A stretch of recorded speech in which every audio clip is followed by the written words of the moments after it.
Bismillahirrahmanirrahim. Assalamualaikum warahmatullahi wabarakatuh. Baik, saya akan menjelaskan materi mengenai konsep Pancasila sebagai ideologi negara.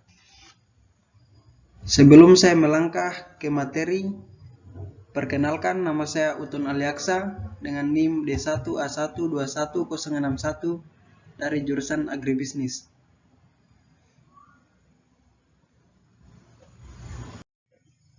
Langsung saja, yang pertama, pengertian ideologi.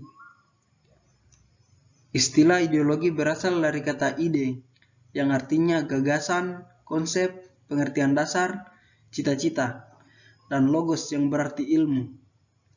Ideologi secara etimologis artinya ilmu tentang ide-ide atau ajaran tentang pengertian dasar. Dalam Kamus Besar Bahasa Indonesia, ideologi didefinisikan sebagai kumpulan konsep bersistem yang dijadikan asas berpendapat yang memberikan arah dan tujuan untuk kelangsungan hidup. Ideologi juga diartikan sebagai cara berpikir seseorang atau suatu golongan. Ideologi dapat diartikan paham, teori, dan tujuan yang merupakan suatu program sosial politik. Lanjut, sejarah konsep ideologi. Sejarah konsep ideologi dapat ditelusuri jauh sebelum istilah tersebut digunakan Restu Tracey pada penghujung abad ke-18. Tracey menyebut ideologi sebagai science of ideas, yaitu suatu program yang diharapkan dapat membawa perubahan institusional bagi masyarakat Prancis. Namun, Napoleon mengecam istilah ideologi yang dianggapnya suatu khayalan belaka, yang tidak mempunyai arti praktis. Hal semacam itu hanya impian belaka yang tidak akan ditemukan dalam kenyataan. Georges Laraine menegaskan bahwa konsep ideologi erat hubungannya dengan perjuangan pembebasan bangsa Borjuis dari belenggu feodal dan mencerminkan sikap pemikiran modern baru yang kritis. Niccolo Machiavelli pada tahun 1460 sampai 1520 merupakan pelopor yang membicarakan persoalan yang secara langsung berkaitan dengan fenomena ideologi. Machiavelli mengamati praktik politik para pangeran dan mengamati pula tingkah laku manusia dalam politik, meskipun ia tidak menggunakan istilah ideologi sama sekali. Ada 3 aspek dalam konsep ideologi yang dibahas Machiavelli, yaitu agama, kekuasaan, dan dominasi. Machiavelli melihat bahwa orang-orang sezamannya lebih dahulu memperoleh kebebasan. Hal tersebut lantaran perbedaan yang terletak dalam pendidikan yang didasarkan pada perbedaan konsepsi keagamaan. Marx melanjutkan dan mengembangkan konsep ideologi Machiavelli yang menonjolkan perbedaan antara penampilan dan realita dalam pengertian baru. Ideologi bagi Marx tidak timbul sebagai penentuan yang memutar balik realita, dan juga tidak sebagai hasil dari realita yang secara objektif gelap atau kabur yang menipu kesadaran pasif. Marx mengandaikan bahwa kesadaran tidak menentukan realitas, tapi realitas materilah yang menentukan kesadaran. Realitas material itu adalah cara-cara produksi barang dalam kegiatan kerja. Ideologi timbul dari cara kerja material yang terbatas. Hal ini memunculkan hubungan yang saling bertentangan dengan berbagai akibatnya.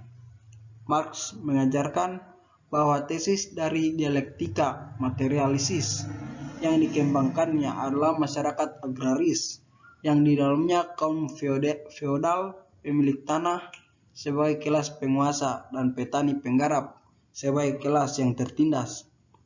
Antitesisnya adalah masyarakat kapitalis. Di dalamnya modal dikuasai oleh kaum borjuis penguasa, sedangkan pekerja atau peletar adalah kelas yang tertindas. Sintesisnya adalah di dalam masyarakat komunis tidak ada lagi kelas penguasa yang dikuasai. Lanjut, fungsi ideologi yaitu sebagai berikut. A. Struktur kognitif. keseluruhan pengetahuan yang dapat menjadi landasan untuk memahami dan menafsirkan dunia, serta kejadian-kejadian di lingkungan sekitarnya. B. Orientasi dasar dengan membuka wawasan yang memberikan makna serta menunjukkan tujuan dalam kehidupan manusia.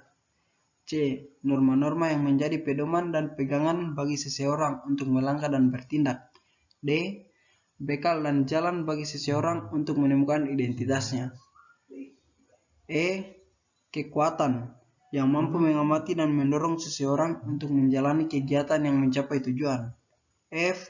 Pendidikan bagi seseorang atau masyarakat untuk memahami, menghayati, serta memolakan tingkah lakunya sesuai dengan orientasi dan norma-norma yang terkandung di dalamnya.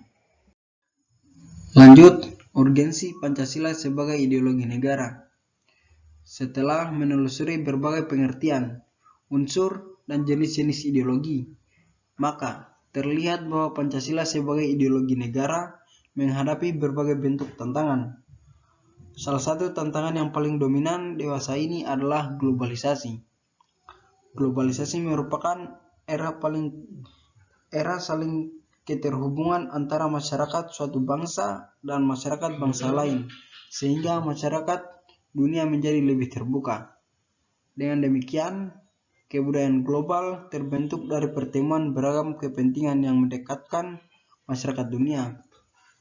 Sastra Prateja mengarai beberapa karakteristik kebudayaan global sebagai berikut. A. Berbagai bangsa dan kebudayaan menjadi lebih terbuka terhadap pengaruh timbal balik. B. Pengakuan atas identitas dan keanekaragaman masyarakat dalam berbagai kelompok dengan pluralisme etnis dan religius. C. Masyarakat yang memiliki ideologi dan sistem nilai yang berbeda, bekerja sama dan bersaing sehingga tidak ada satupun ideologi yang dominan.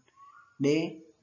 Kebudayaan global merupakan sesuatu yang khas secara utuh, tetapi tetap bersifat plural dan heterogen. E.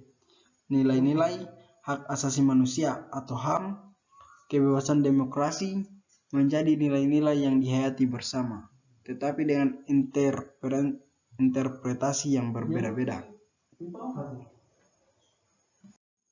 Demikian materi yang saya sampaikan. Sekian dan terima kasih.